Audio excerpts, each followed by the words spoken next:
care who it is. This is a brotherhood.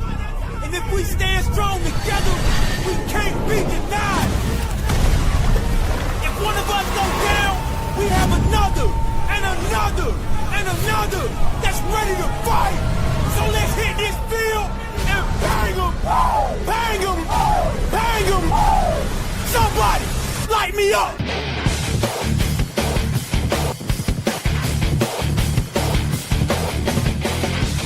It's time to huddle up. It's the Turf District Podcast.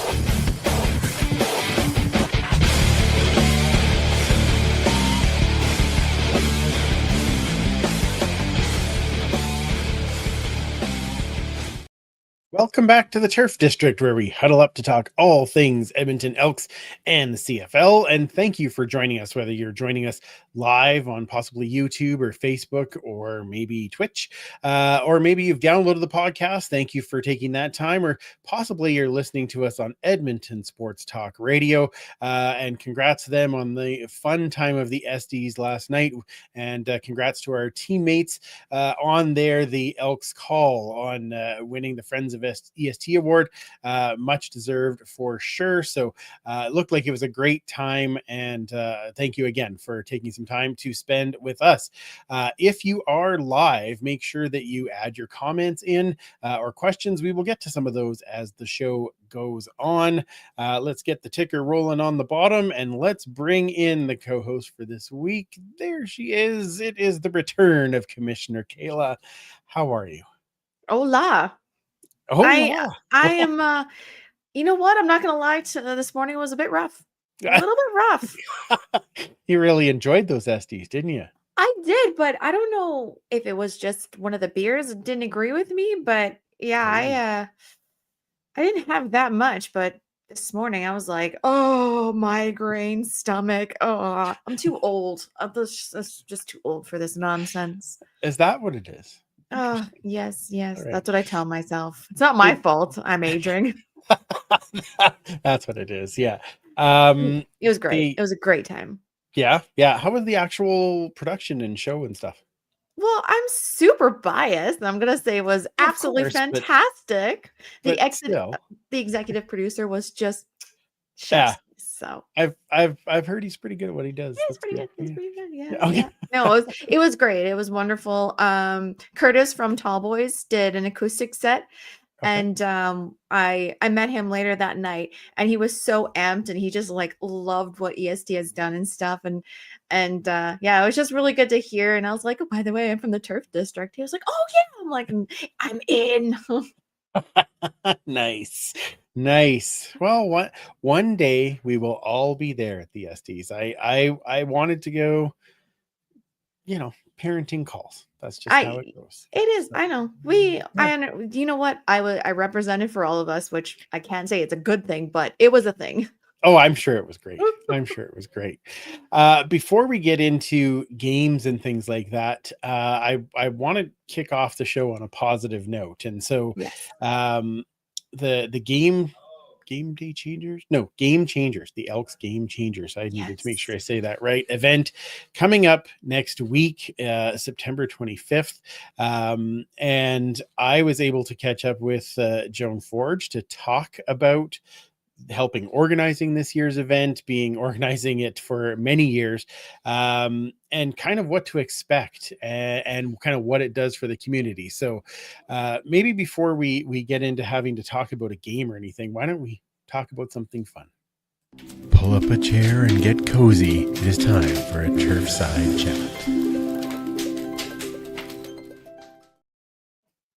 Chat. Joan to the show to talk about Game Changers. Thanks for being with us. Well, thanks for having me, Andrew. It's an exciting project to talk about. Tell me a little bit about your history with the project, because I know that you've been there since the onset. So in 2005, Pam Monastersky passed away of ovarian cancer. Pam had worked at the Eskimos for quite a number of years. She was very close with Hugh Campbell. She was his EA, and she was like the mom of the team. She didn't have any children of her own, but many many members of the team, whether they were on the field or off the field, were all very close to her. And Rick had started working at the Eskimos, and it was devastating to a lot of us. She was young. She was in her late 40s, and she passed away from ovarian cancer. So it scared us. And, you know, we miss her. We still miss her. She was just a fabulous woman.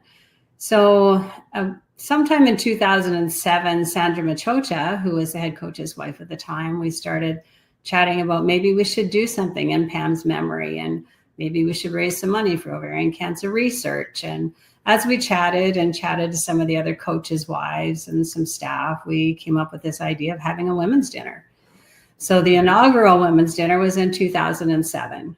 And we actually had Lynn Mandel, the current mayor, the mayor's wife at the time, and the premier's wife, Lynn Mandel. They co-chaired it, honorary co-chairs. And we had an organizing committee of volunteers from outside the club and a couple of staff from the club. My husband, who was president at the time, was very big on volunteers need to build this because you're doing this during the season. And we can't take away from people that are working game day and all that kind of stuff. So we got a bunch of volunteers together and held the first one, and it was a success. We had Chris Burkholder, who was a CHED host at the time, and Nicola Crosby, who was a weather girl on Weather Woman on Global. Was it Global at the ITV? I guess it was Global by then. It could have been ITV as well. Yeah. And Nicola knew very little about football. Actually, Nicola knew nothing about football. Chris knew a lot about football. And they really kibitzed back and forth as co-hosts and co-MCs and did a great job. And the first one was a success. So we kept going. And I think it missed COVID, when women's dinner. And then we missed last year's. And it had started to, when we moved back, we were in BC for a number of years, as you know, and when we came back, there was a few people that were saying it was getting a little tired and that kind of thing. So when Rick went back to the Elks, he said, well, do some research and figure this out. So in that research and through our experience in BC, I had suggested to Rick we should start one in BC while we were there. And but COVID got in the way and a number of other things. But through that experience, chatted with Rick Campbell about it. And Rick said, you should check out what they do in Ottawa. So Rick was a head coach in BC, but had been in Ottawa. I found out later that actually Rick Campbell and his wife started the training camp in Ottawa. Oh, okay. And his wife at the time, Jerry, had been on our first committee. So when they went to Ottawa, they wanted to do something there too. So they started this training camp for women. So Rick Campbell put me in touch with the woman in Ottawa who runs it. And I got off the phone and I was so excited. I bet. I thought it just sounded like so much fun. So here we are. We've got a organizing committee. Deb Thompson and I are co-chairing it. And we have an organizing committee that includes some volunteers that worked on the first one in 2007, and some other volunteers, plus a couple of staff and some former staff. And we've got this committee together, and we're just about a week out now. So it's pretty exciting. Yeah, amazing, right? And it's funny, I know a number of women that went to the training camp in Ottawa, and they said it was just a blast. Like, it was so much fun, and there was the interaction with some of the players and some alumni, and getting the chance to kind of learn more about the game, but in a more interactive type way, was really great. And so I can see where this positivity comes from and how that works. You mentioned Pam, and I mean, I've been around the team for many years, but not kind of right in there. But even I know the name, right? and I was only a young fan at that time. That so it's I know the impact that she had, and it's amazing because now this foundation, I mean, they've raised almost $1 million for ovarian cancer.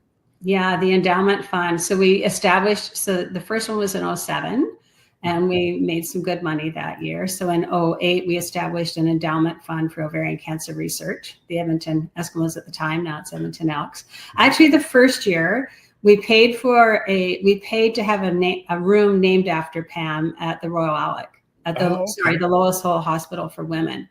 And that room is still there. So it's still the Pam Monastersky room. There's football pictures inside the room. There's a green and gold Afghan on the bed, and it's very much an Edmonton Elks room, and it had Pam's pictures in the room as well.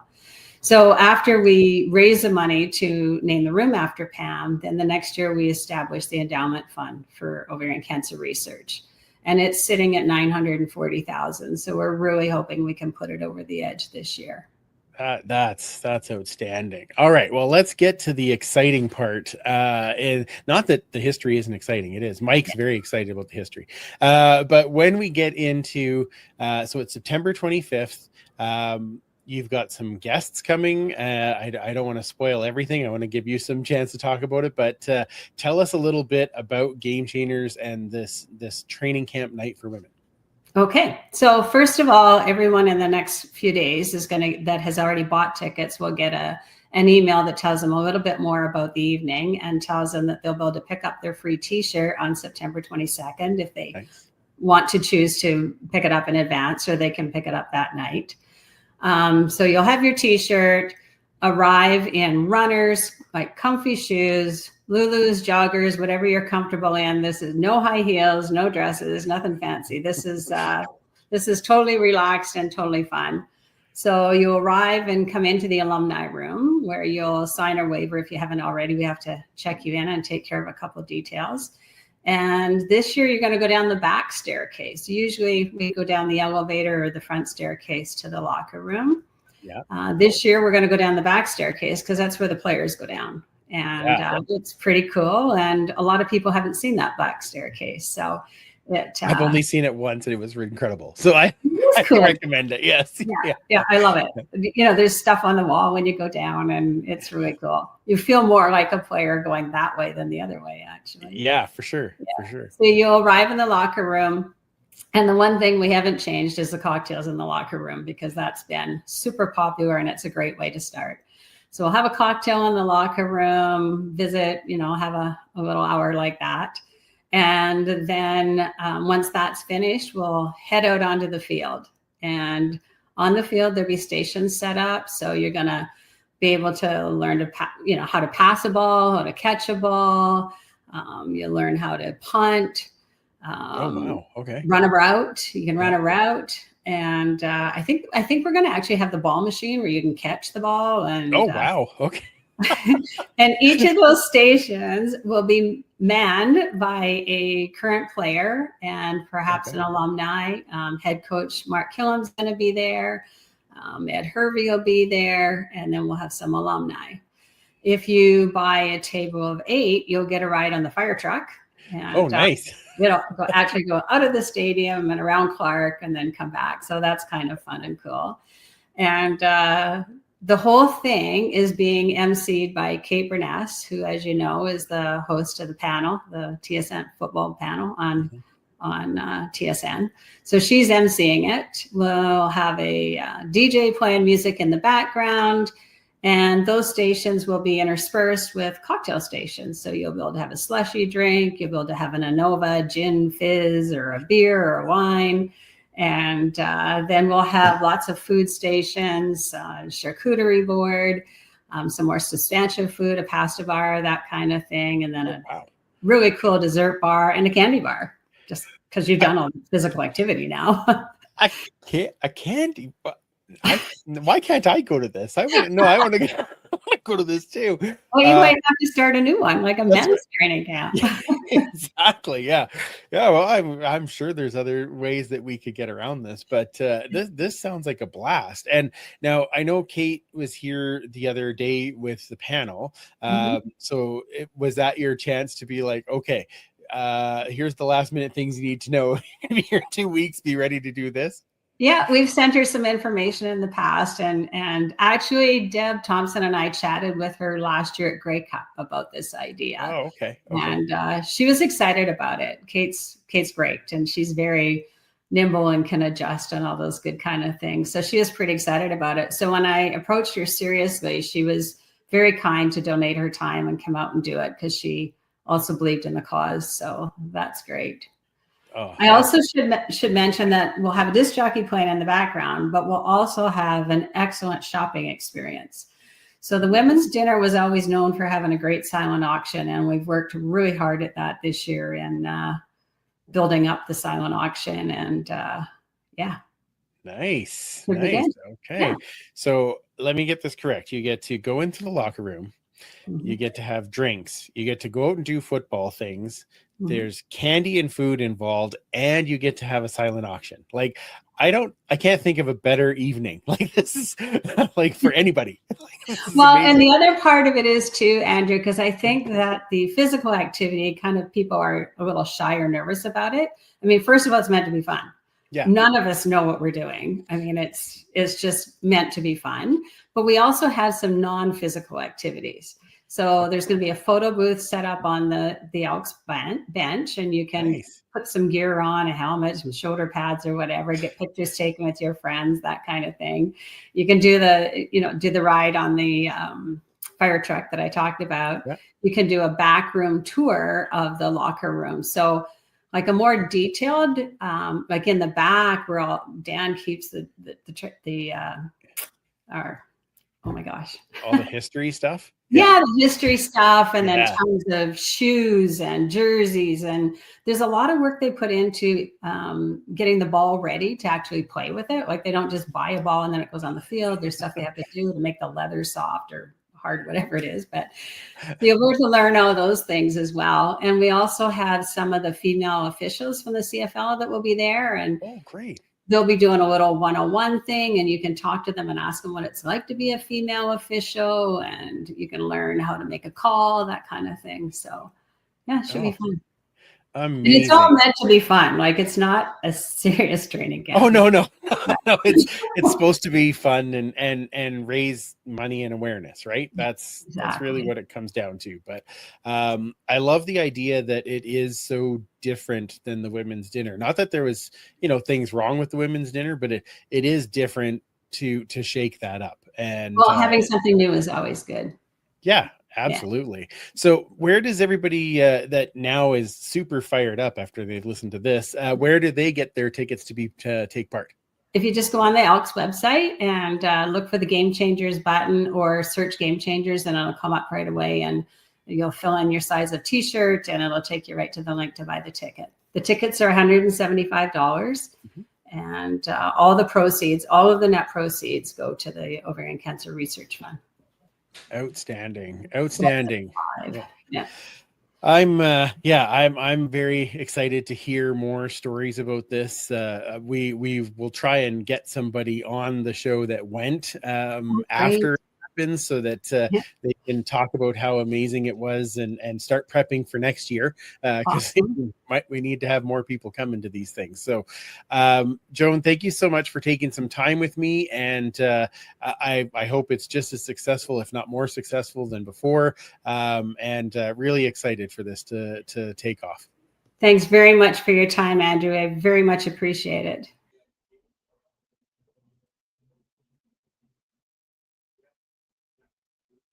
On the screen. There we go. Now we're back on the screen. I changed things. Anyway, excellent chat with Joan. Very excited for this event, and highly recommend getting your tickets to go to that. So what did you think of that, Kayla, now that you know more about it? I mean, what a worthy cause. And I love the idea of women in the football world. And I know it's for an excellent cause, but just to have that community again in a sport that I love for a very important cause, like how does it get better than that? Right? Like just having that community of women. Oh, it makes me want to go. And a candy bar. Oh. Come on now. Candy bar. Anyway, that's if they said a cookie bar, I'd be probably whatever. I'm sure you didn't get it at the charcuterie board. That didn't bring you in. That's not the no. All right. So reminder that is Game Changer September 25th. I did pop the website up there. We'll put it out again later on and make sure that you jump in to take part in that. Okay. First, before we get into the game, I do want to bring in our other person. There she is. Hello, Linda. How are you? Hi there. I'm great, thanks. How are you? I'm very good. I am. I know you've known Joan for a long time, but did that hype you up for that Game Changers event, or? It did, and I know when she had first, been talking to Ottawa, and she and Deb Thompson were getting the committee going. It was like day one of training camp, and Joan's going, come here, I got to tell you what we're going to do. And she's still just as effervescent about it as she was then. And this answered a few of my questions. I was going to go anyway. I've only missed one over the years. Okay. Totally pumped for it. Awesome. I was lobbying for a mashed potato bar, and solid choice, or just like a potato bar with all different types of potatoes. Exactly. Yeah. And toppings. Yeah, baked potato bar. Bacon, sour cream. Right? So maybe next year. Next year. Yeah, exactly. Okay. I think us as the podcast, maybe we have to do the men's one. I don't know. We'll have to figure it out. This is pretty crazy. Well, me and Linda will just show up with like some a beer bar. Who cares about the candy bar? Where's the beer bar? All right. I've delayed long enough. I guess it is time for us to talk about it. Game recap.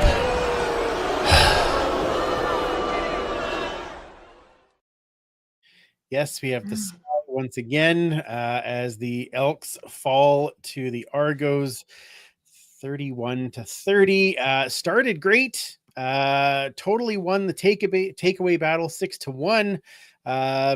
But the one was a killer. And the walk-off field goal, again, second year in a row, we were in Toronto and walk-off field goal. Heartbreaking loss for the team. So let's talk about this one a little bit more. Kimish, we'll start with you. Okay. So it's like that moment of zen before you have to talk. Right? Yeah. I mean, it's just no offense to the Argos or their fans or any of that, but let's face it, the Elks lost this game. The Argos didn't win this game. How do you lose a game with 6 turnovers? 6. Highest we've had all season.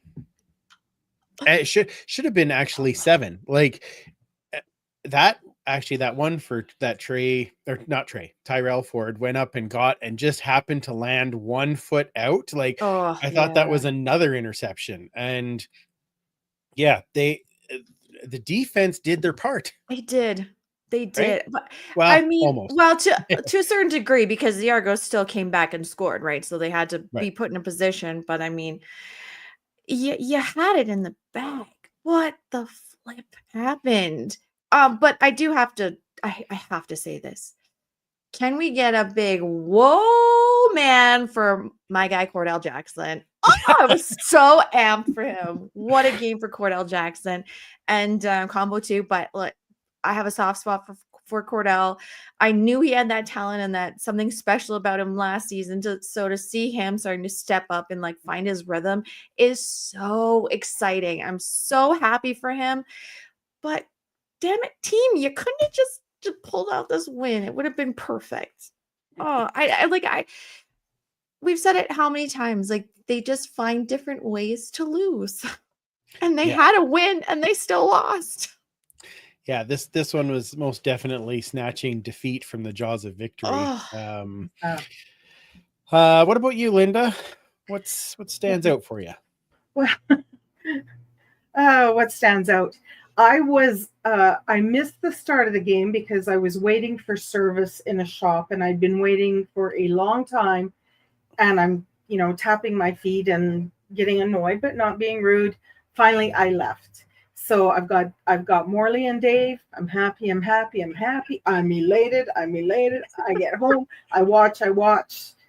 And then I started to get a little twitchy. I was going through, my mom used to say I ran around like a fart in a mitt. I was just really anxious. So I got up and I got back in the car and let Morley and Dave talk me down again. Like, Yeah. even Smart. if they're saying stuff that's not good news, and they mostly were saying good news, but they just kind of calmed me down again. Then I came back in and watched the end, at which point I had to go for a drive again.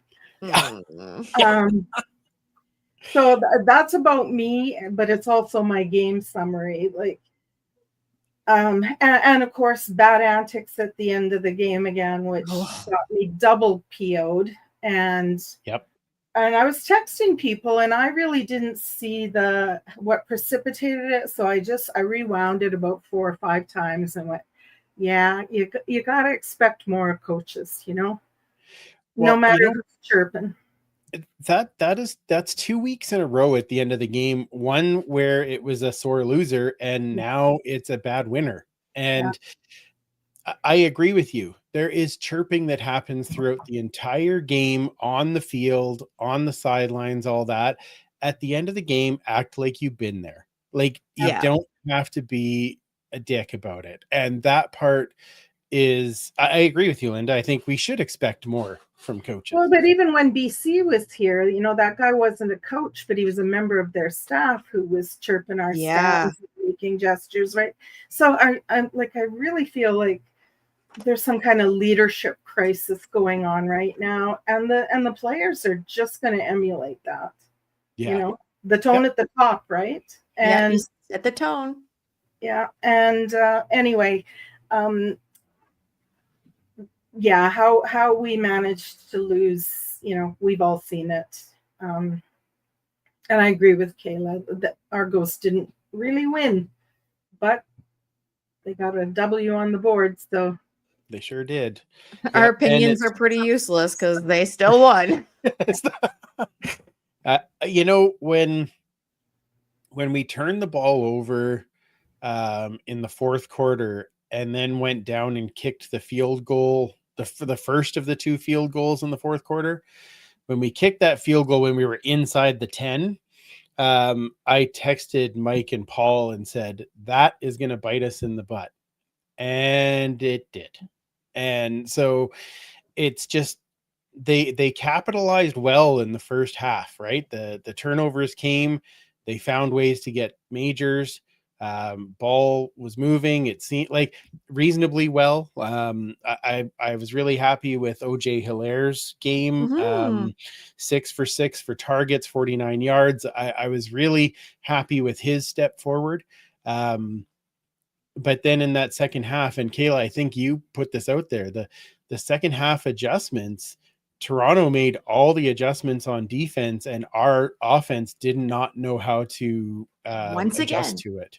Right.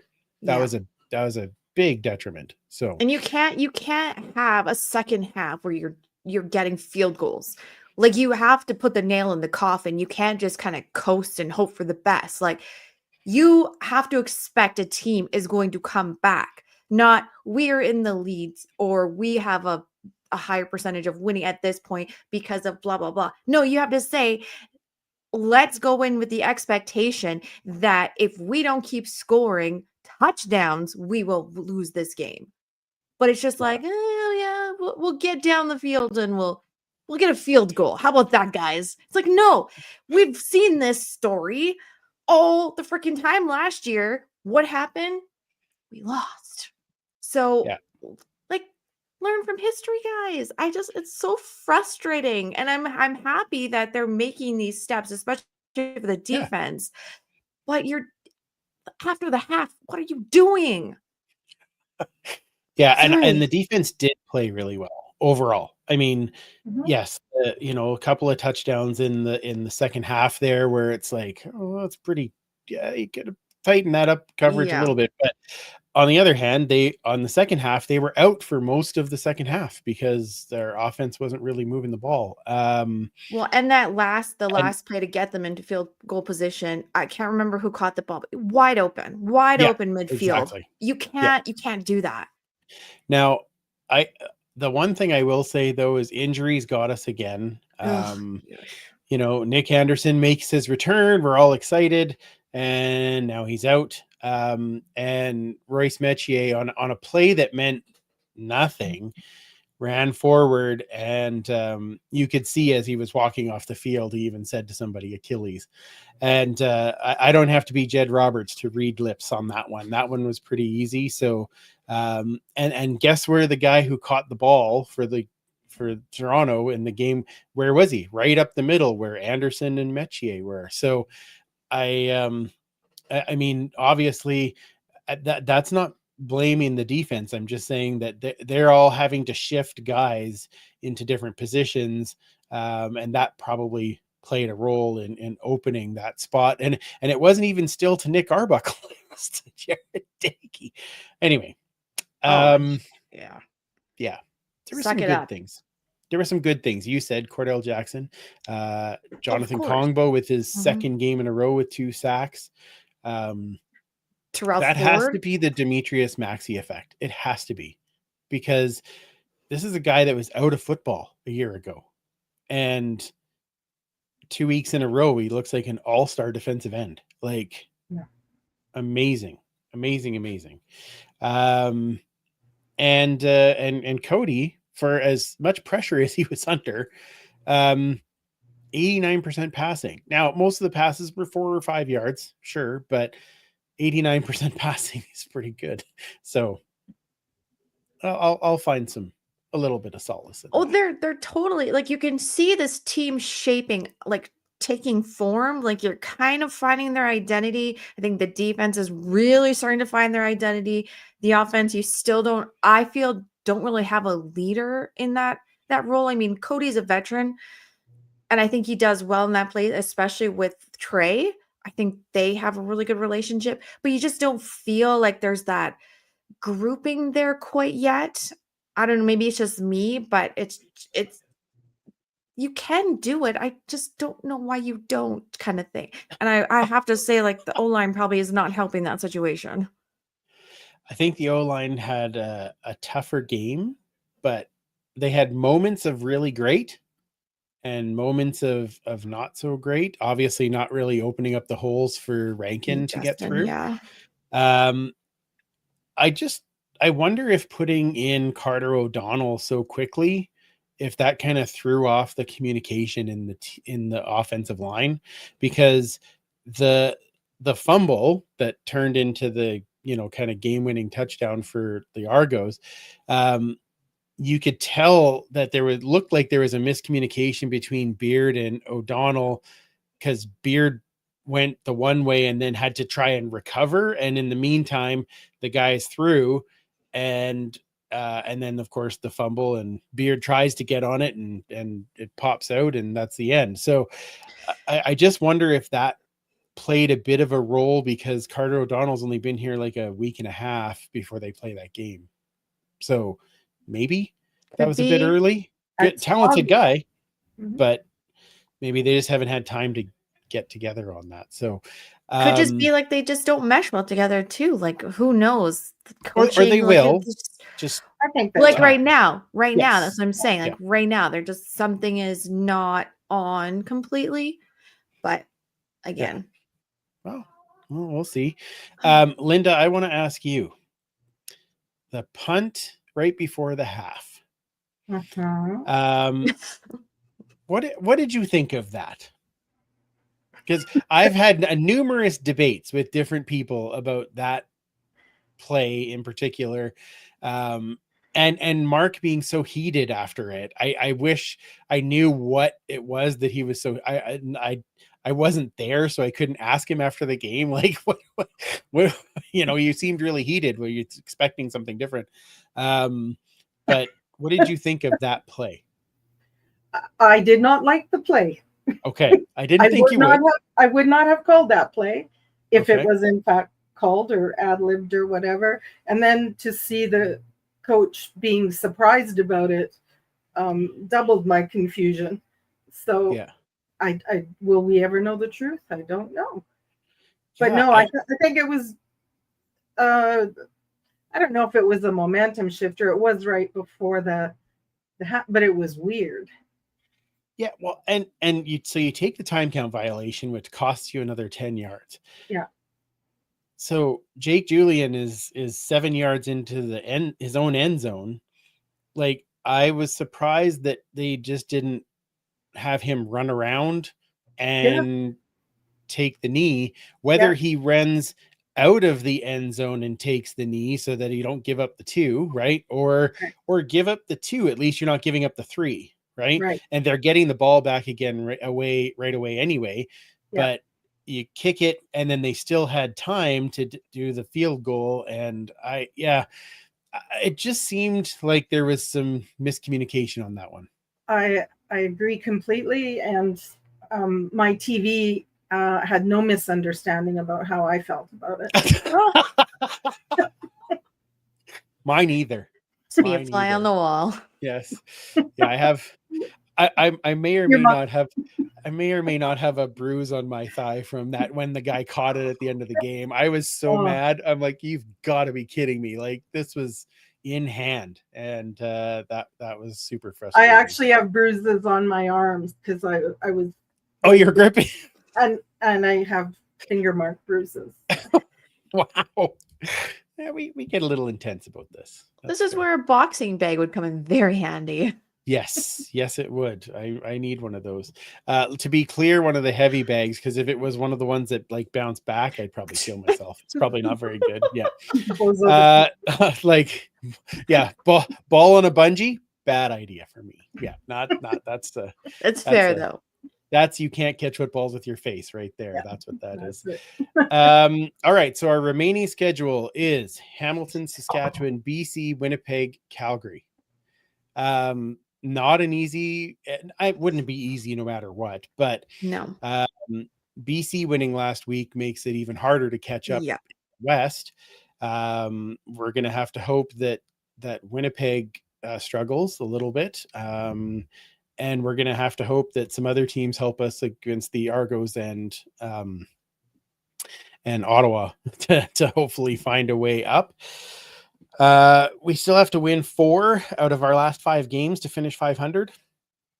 So that's a tall ask with the 2 next games against the top teams in both the East and the West. So, but Calgary hadn't beaten anybody or hadn't lost anybody in the West, and we beat them. So it's possible. We can find a way. And we'll get into that when we talk more about the game preview for this week. We have a couple of roster moves, nothing too dramatic, but we did have a couple of signings. Linebacker Xander Mueller and defensive lineman Gavin Meyer joining the team. Released was defensive lineman Eli Mostert, who we just announced as signed last week. So we barely knew him. Yes. I was still working on the nickname too. Really? Oh yeah. How about Gavin Meyer? There's got to be a nickname in there. Like there will be. Yeah, Oscar Meyer. Like there's got to be. That. I don't know if he's a wiener, so we don't want to get into it yet. No, we don't. No. But why would we have a wiener without the mustard now? That's. Oh, well done. Wow. Well done. Well done. All right. Unfortunately, with Mike away this evening, I am going to take over a little bit of Horde and Tell. Ooh. It's time for Horde and Tell. All right. So before I get into the Horde and Tell this evening, I do want to mention and send out our mourning of the passing of Bill Manchuk, who was a linebacker with the Golden Bears and with the Edmonton Eskimos.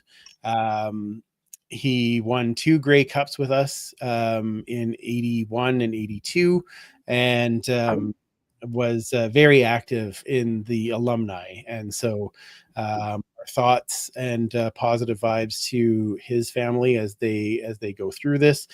He was 78 years old. Also, our thoughts with the family and friends of Ted Govea, who lost his battle with cancer right before the Bombers and Ticats played their game on the weekend. I absolutely loved that everybody had the little jerseys that said Yes. Ted. Thought that was a very, very classy move by the Ticats. He worked with the Bombers and the Ticats, so quite fitting that they were playing that particular night. Also, just gives a quick reminder for all of us that CFL fans fight cancer means something, and Mhm. so if you want to pin or jump on the CFL Fans Fight Cancer website, donate for this year, which is helping cancer in Manitoba, and of course the event at the Grey Cup. So all of our thoughts with family and friends of Ted as well. We are all team Ted here too, even though we weren't part of it, but or got to know him. But I heard he was an amazing man, and I'm sorry I didn't get a chance to meet him. And we're thinking of everybody out there. Now, Hordentel. So Riley has been hanging out with this bud down out in Edmonton. And they've been doing stuff, and he came home the other day and he said, Gage wanted you to have this. And so it is a signed mini helmet that we believe is from about 96, because Wow. we've got Jim Sandusky right there. We've got Trent Brown right there. Glenn Harper in the bottom corner over here. Reggie Pleasant right there. Right. And then Rod Conop on this side, Gizmo Williams, and they were all part of that 96 team. So look at that, even says 1996, right? There. I should probably have just read that. That would have been easier. Yeah. Anyway, I gave all the names to Mike, and he's like, "Oh, it's probably 96." I'm like, "Okay, great." So I thought that was a great little addition. So Yeah, that's no kidding. it's a nice one. Yeah, some big names on there. I've never had a Jim Sandusky autograph, so that was a cool one to have. So there you go. That was my very short hoard and tell for this week. But Well done. hey, I Very prepared. nice. All right. You all set there, Linda? Sure. Wonderful. Let's do this. First down, this beer.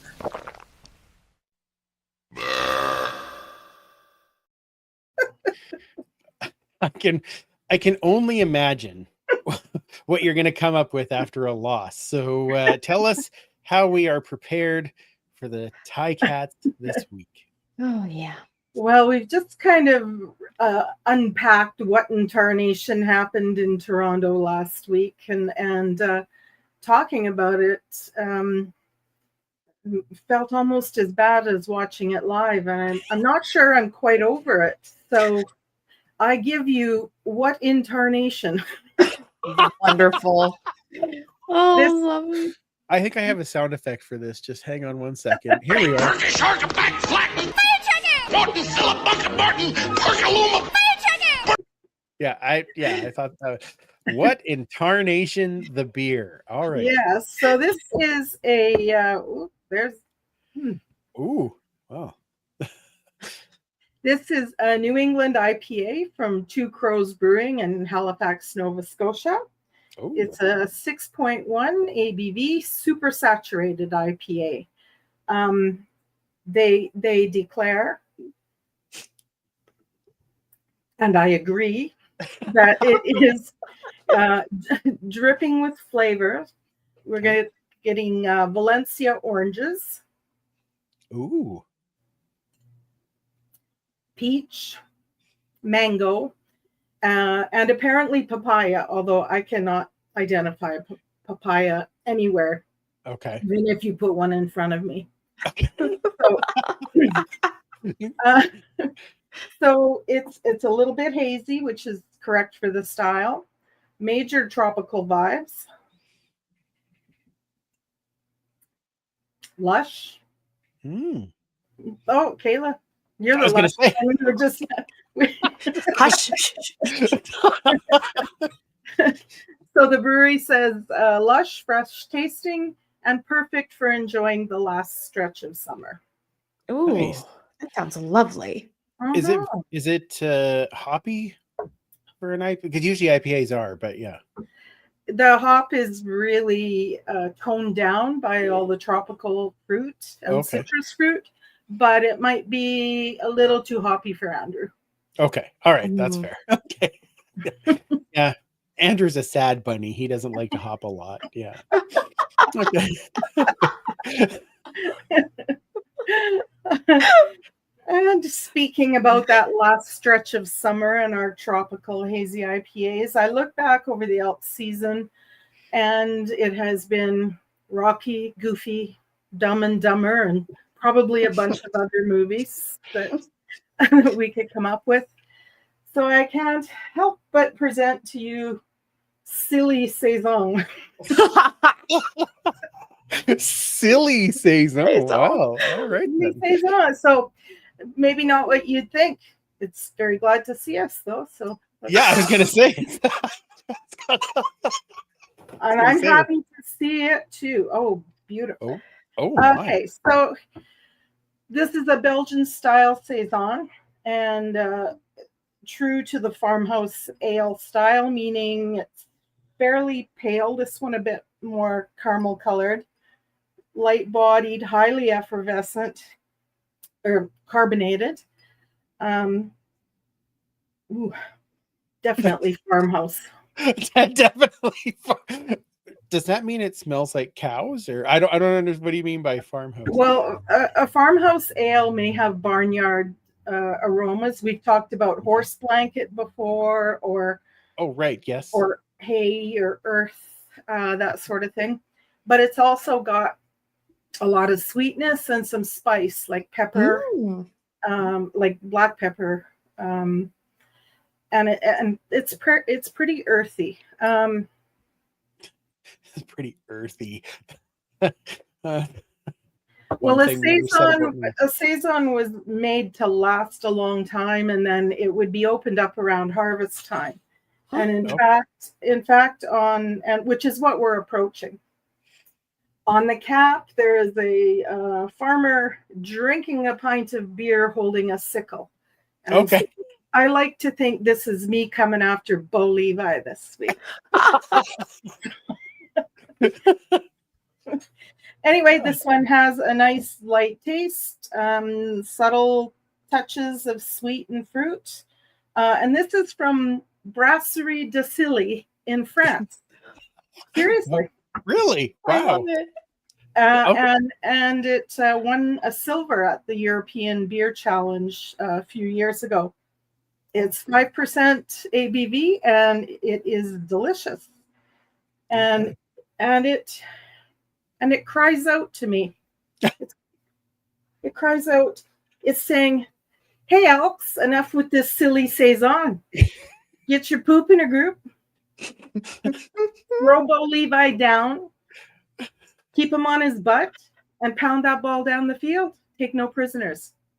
I love it. Yeah, no, that's exactly what it said. Yeah, that was the message in the bottle. Yeah. So go Elks. So Linda, can you describe why you have that glass for the saison and the other glass for the IPA? This is one of the. It's a saison is a Belgian style, and this glass is more of a German Weiss beer base, but it is a suitable vessel for a saison. But a saison glass is actually a little straighter.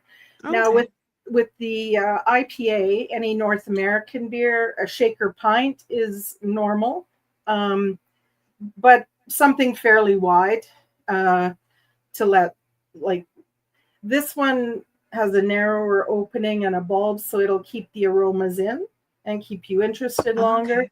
And in North America, we just let it all go and be done with it as soon as possible. So Well, that explains the a lot next for my one. drinking habits then.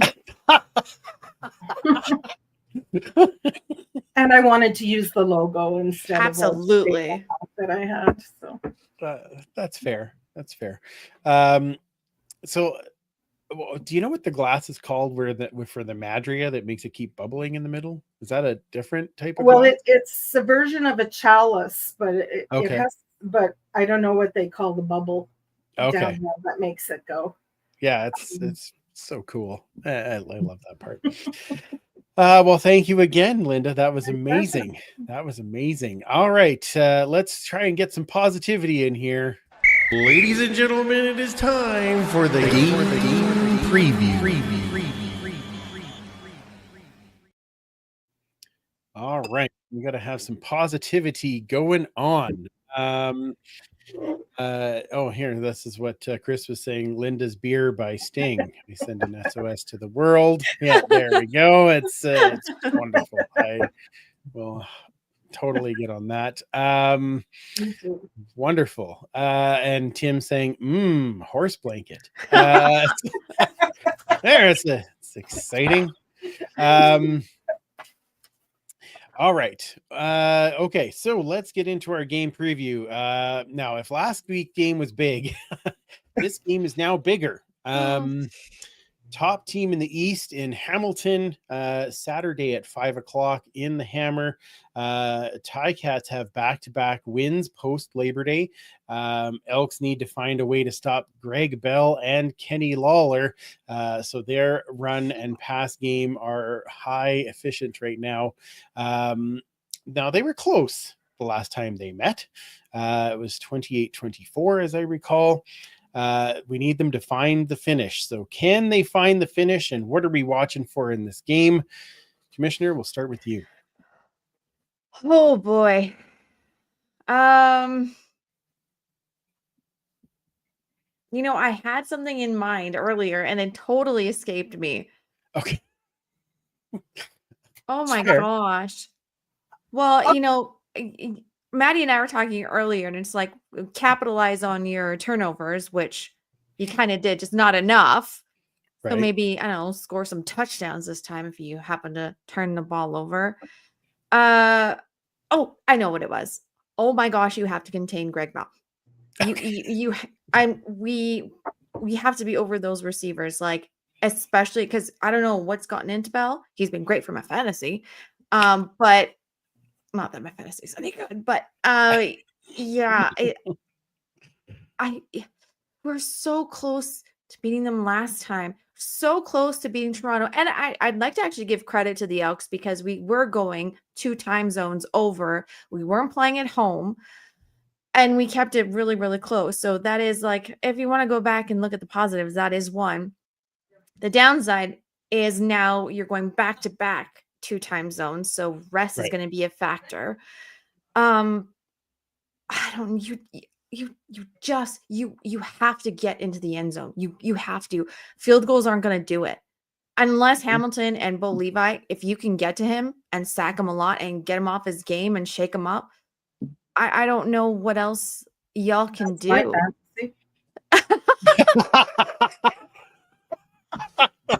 That was one of it's not a sieve. What is it? Sickle. A sickle. Thank you. Yes. You Yeah, can just see sickle. Linda going down. Put her That's a on different- defense, coach. Totally different ball on a stick. Yeah, that's right. Yeah.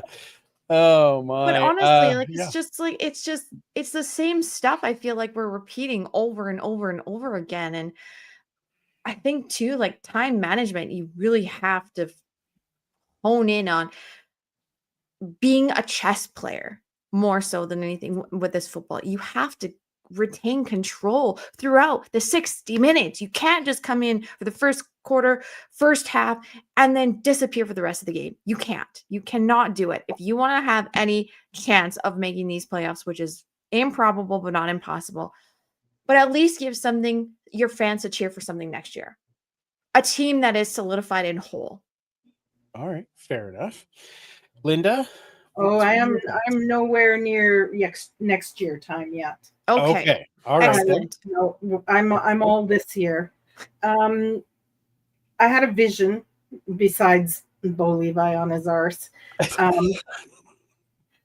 I'm getting pretty weary of Kenny Lawler being a whiner and pointing the finger. Like, oh, he's cute, like he's Fred Stamp's cute, and he's good, but I am just sick of his mouth.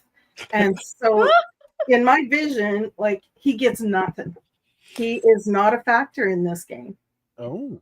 Even if Bo never hits the ground once, Lawler gets nothing. So I'm going with that. Okay. And I think, you know what? Obviously, I want our first half of play from last week to be in our first and second half this week. But in addition to that, we need that O-line to open up some holes. Let's get back on the ground. And, you know, as you say, 89% completion on 4 and 5 yard passes. A few long ones wouldn't break my heart. Right. Yep. Wouldn't break mine either. Yep. Yeah, I think those are all good points. And I it's funny, last week I said I'm really going to be watching the secondary to see what they can do against Nick Arbuckle, and you know what? They did pretty well. You know, so continue that, boys. But I agree with your last sentiment there, Linda. Where I'm going to be watching is the communication on that offensive line. Can they take another step forward in bringing in a talented guy like Carter O'Donnell, and then using that talent? Like, we have all Golden Bears in the middle of the line like that. That hasn't happened for a very long time that I know of. And you know, work together, find that communication, take some of that stuff from last week, and learn from it, and be able to find those spots to let Rankin run. Rankin had 69 yards on the ground the last time they met Hamilton. He had 64 through the air. So they're starting to do that same type of thing with Greg Bell. I want us to be able to do that with Rankin once again. So my focus will definitely be on the offensive line to see them step up and make those, open those spots so that it's not 28-20. It's well, if it's 28-20, it's for us and not them. That would be great.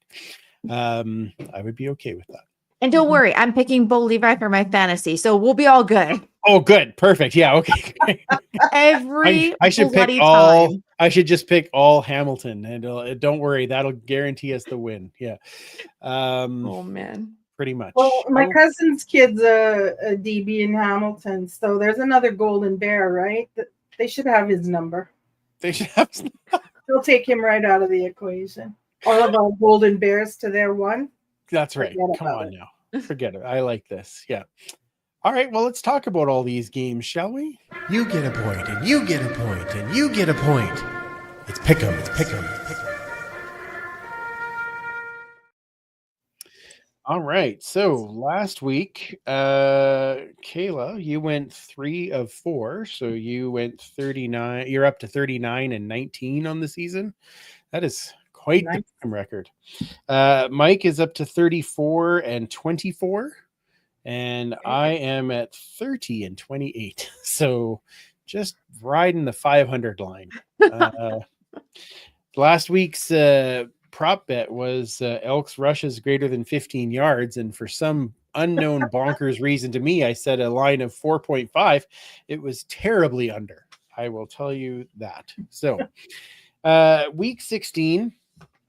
So we're getting close to the end. So I need you to pick before me, so I can just pick opposite. So I have a shot at trying to get you, even if I don't believe it. I just have to go with that. All right, we've got some interesting games to pick this week. We are going to start with Montreal at Toronto. That is in Toronto. We know that Jarrett Daggy will be making the start for the Argos, and McLeod Bethel Thompson will be back behind center for Montreal. All right, we're going to start that way. So, Kayla, you get to go first. Because I'm petty, I'm saying Montreal. Okay. Sorry? Is that your thinking pen? Is that what that Yes. was? Yes, it's my card captor pen. Okay. All right. Linda? Montreal. Montreal. All right. Well, because Linda picked Montreal, I'm picking Montreal. Yeah, no, and that's just because I've learned that's how that works. While we go through the other games here, make sure you throw your prop bets into the chat. Kayla, you've been away for a while, so you get to pick the prop bet tonight once we get through some of those options. Our next game, BC at Calgary. So Calgary has had a bye week. BC beat up on Ottawa last week. Did pretty well. What do we think in this one, Linda? Roar, you lions, roar. Oh, all right. You're going BC. Okay. I feel like Calgary needs a bounce back game after we beat them. And although it, you know, sense would say that Calgary would do whatever they can to make it harder for us, and that means BC wins. But I am going to pick BC to lose. Okay. Kayla. Calgary. Oh, I'm never catching you, am I? This is how this is going to work. You're just going to pick the same as me, and then I won't. It's that's Oh, not you gonna picked work. the same as me last time. Oh, yeah. Oh, okay, sure. You said Montreal. I said Montreal first. So Yeah. I see how it is. All right. Our third game, Winnipeg visiting Ottawa in the nation's capital. That one gets to go to me. And I feel like, yeah, I'm gonna go with Ottawa. Yeah. Yeah, I think they have a shot. I think they've been playing well the last couple of, I mean, last week, yes, it was a tough one against BC, but they weren't out of it the entire game. And yeah, so I'll give them a shot. So what about you, Kayla? ditto. All right. I can already see Mike's picks. Toronto, BC, Winnipeg, Linda? I'm Ottawa as well. I think Okay. I think it's wrong that people are kind of treating them like a punchline. I think they've actually got something there. So All right. So well, we're Especially with unanimous across. Reveler in.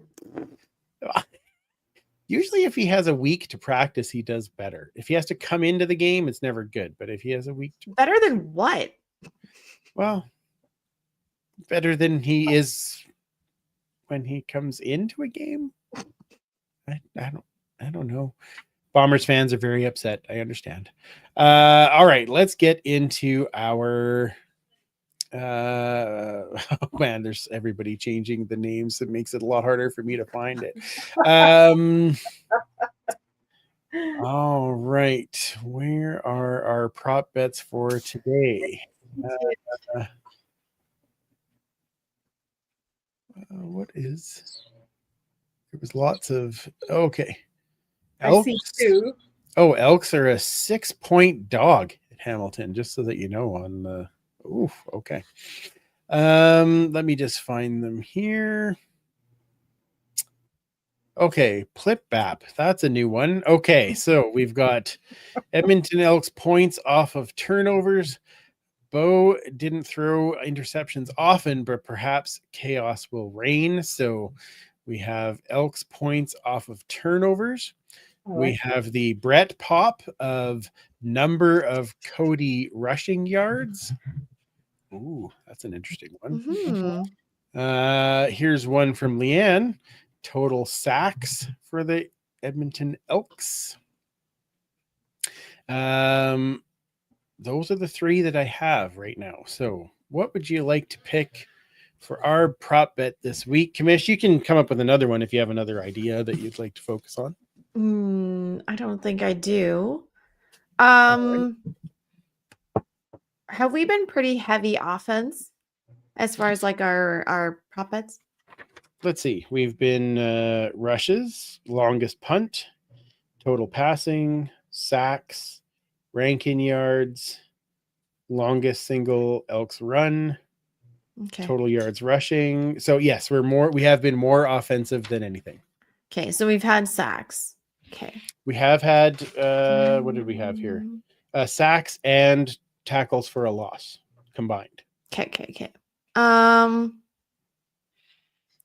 Let's do Elks the fourth quarter points. Do you want to do that one again? No, I'm kidding. Ooh. I did that just for that look that you gave, which is fantastic. Yeah. okay, so Threw let's up in my mouth. drink the beer. Yeah, where's the good beer? Yeah. Let's do I am also intrigued by the number of Cody rushing yards. Okay. Cody rush yards. Wow. That's a fun one. Okay. And by fun one, I mean thanks for letting me pick that dumb line. I appreciate that. Cody rush yards. Let's go with 19 and a half as the line. Oh, I got you thinking there, Kamish. That's a good thing. Yeah. Okay, so we're going to go the other way then just to see. So Linda. Under. Okay. Commissioner. Oh, do you need more thinking time? Tim Capper says under. Leanne says over. I'm just wondering curious how what often he's Cliffy going to says, Dee. scramble and like run. Yeah, well, that's the thing. That there's not many set rushing plays with Cody. It's definitely more of the Probably scramble. both times. Both times, yeah, exactly. Chris Agar is going with the over. I think I'm going to go slightly over. Are you? All right then. Yeah, I hope not. Good I'm one, going then. under. Yep. There, I think see, you got your difference. he averages around 15. So Is it? Yeah, somewhere in there. But then he'll get a 30 at some point just because he runs one off, right? So whatever. I just went 19.5. We'll see where we go. I'll get Mike's picks as the week goes on. Mike Cliffy says over. Fajardo remains a Spanish word that means run for your effing life. Yeah, that's perfect. Okay, that is yeah, well, I mean some days. Yeah. It's very fitting for this particular group. So it's 5 o'clock start here, 7 o'clock Yes. there, right? Mm-hmm. That means he's only at halftime at his bedtime. So true. Oh dear. So true. So definitely under. Definitely under. Okay, yeah, that's true. Yeah. So yeah, that's yeah, it'll be a little. Yeah, we'll see how he does. I'm sure he'll be fine. Okay, tons of fun on this show. Let me see if we've got any comments that any questions or things to get at before we check out for this week. Leanne saying, I'll be watching the pants in this game. I hope they have pockets for Cody this time. That's very nice. That was kind of funny. Let's see here. Some people talking about the line, the 6 point dog. Chris saying F it under. That's pretty good. Time comment, I know it. Yeah, there's something going. Ken saying the Elks rushed the ball 20 times for 58 yards for a 2.8 average. Running the ball more is not going to change anything, but I agree with you, except for the fact that run the ball where the hole is. Like if you watch that Calgary game, they had the ability to get through. And if you're not going to do it, then do the extension of the running game, the screen pass, right? The swing pass, something to where they were having problems is that they weren't handing the ball off. And so Toronto was just coming and we couldn't stop them. So I do think that they have to have a little bit of balance there. Supersized Indiana Jones, run the damn ball. That sounds familiar. Yeah. And wasn't it just too? I felt that it's just always up the middle and very easy to read. Well, that's what I'm saying. Like Yeah. bounce it to the outside, or like Yeah. I was saying that to Mike and Paul that last week when we had played Calgary, it was when he hit that, he was able to jump cut to an open space and take off. This one, it was like I can't jump because they're all around me already. Like there was no hole to hit. So that's the part that I would like to see a little bit more. So Leanne saying, I'm curious why none of the reporters asked Killam what that play was about. Why didn't Jake take the knee? I think that was the TSN turning point that put the nail in the coffin. So I don't know so much as nail in the coffin, but I do think that the miscommunication ended up making it harder to perform in the second half. And because, I mean, we were still ahead. Like it was 14-3. Like it should have been 14-0. But it was 14-3, or even 14-2, right? Give up the safety, but it doesn't matter because we're not kicking off to them because they're going to get the ball anyway. And that 1 point makes a huge difference, as we found out. So I think that definitely was a bit of an issue. Chris was saying on Elks 101 today, Eddie Steele was talking about that missed block by Beard. If I remember correctly, Eddie said the missed block was on Beard, and yes, but I agree with that, except for the fact that again the communication with O'Donnell was, oh, that's mine. Like, do you know what I mean? They didn't really have that same wavelength. So,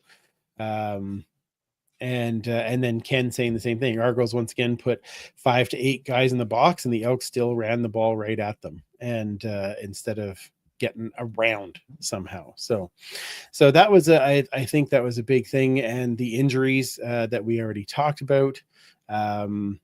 And I do want to mention this too. Chris put it in here. Listen to the great chat with Brian Chu from the Alouettes flight deck. So make sure you check out that show as well, because it's always a fantastic conversation. But yes, Brian Chu was awesome. So, all right, let's see what else is down here near the end. And then here we go. Brinkman. Oh, here we go. Ken saying Brinkman has not practiced yet this week. I can't say that I'm surprised. I mean, he's been playing hurt for the past 2 or 3 games, so I kind of expected that he would be out sooner or later. There's Tim Capper, cheap plug for our interview with Hall of Famer Brian Chu. Check it out. That's wonderful. All right. And I think that's going to basically wrap it up. Yeah, I think so. Perfect. All right. Well, thank you everybody for joining in this evening. That was outstanding. Again, lots of fun things. Let's be positive. Positive for the game on Saturday. We can beat Hamilton back in their space. It's going to be great. They think they're riding so high. Knock out the wall-eyed bastard. It'll be great. It's just cathartic to rant. It sure is. It sure is. So let's hope for that. I am excited for being able to watch once again, and it's a 5:00 game, so I could actually write my article after before I go to bed. It's fantastic. Last week, if you didn't get a chance to read it, check out my article that was really long. I had lots of things to say after a loss, shockingly. And I wrote it almost immediately after the game, so I was still fuming as I wrote it, and you might pick that up in some of the things that I wrote in there. So again, that's Andrew's therapy. Like, yeah, I know. Yeah, I totally looked like Kermit. Dumb. Where's that sound effect again? We need that sound. There it is. Like a fresh one. Fire trigger. I can float it back, torrent that carpeters planting as a trap roll. Fire trigger. Yeah, that's pretty much it. That pretty much sums it up. All right. make sure you get your Game Changers tickets. Again, you can go to goelks.com/game changers and grab your tickets there. It sounds like it's going to be an amazing event, and it is just over 1 week from tonight. So grab those tickets there. Also, make sure that you follow and grab your tickets for the Pay It Forward with Football event that is coming up. Sounds like it's going to be absolutely amazing. Brian Kelly and Gizmo, and of course Dave and Marley. So make sure that you grab your tickets for that. It's a wonderful event put on by some wonderful people. So They are check indeed. stuff there. Commissioner, where does everybody find you on the socials? On Twitter at Digis Lombardi. Yes. Yeah. Correct. Yes. Yeah. Here and there. Yes. Yeah. Well, you just like post for. Luckily, though, my And on the algorithm. red carpet. Pardon. And Yes. on the red carpet. Oh Yes, of well. Yes. Now. Anyway, yeah. Nope. Yeah. They find me on Twitter. Yeah. Okay. Beautiful. Linda, where does everybody find you? On Instagram at TrueBrew42. Perfect. And of course, follow our brother Mike. He is at 56 Parkies on all of the different socials, or you can follow the history at EDMHISTOREE and all of the fun things that he posts on for that. You can follow me at Freepalicious, and that's where you will find the links to the 3 Down articles as well that usually come out shortly after the game. So check those out. Let me know what you think. Let's open some conversation about it. And it's always a good time. You can also join the huddle with us at the Turf District. And that is pretty much on all the different social medias. And I've been trying to do a little more on Blue Sky while the game is on. Some still leaks over to Twitter, but yeah, you can join up Blue Sky. Find us there. Turf District Pod, and let's have a chat on Blue Sky as the game is going on. Of course, we will be back next week at our usual Tuesday night slot, as we will, set up the next game. We don't have a bye next week, do we? No. I know. We've got one more. When is that? After Saskatchewan. No. After Saskatchewan. Okay, Yes. Great. Yeah. Next week we get to set up tailgate. And what is the menu again?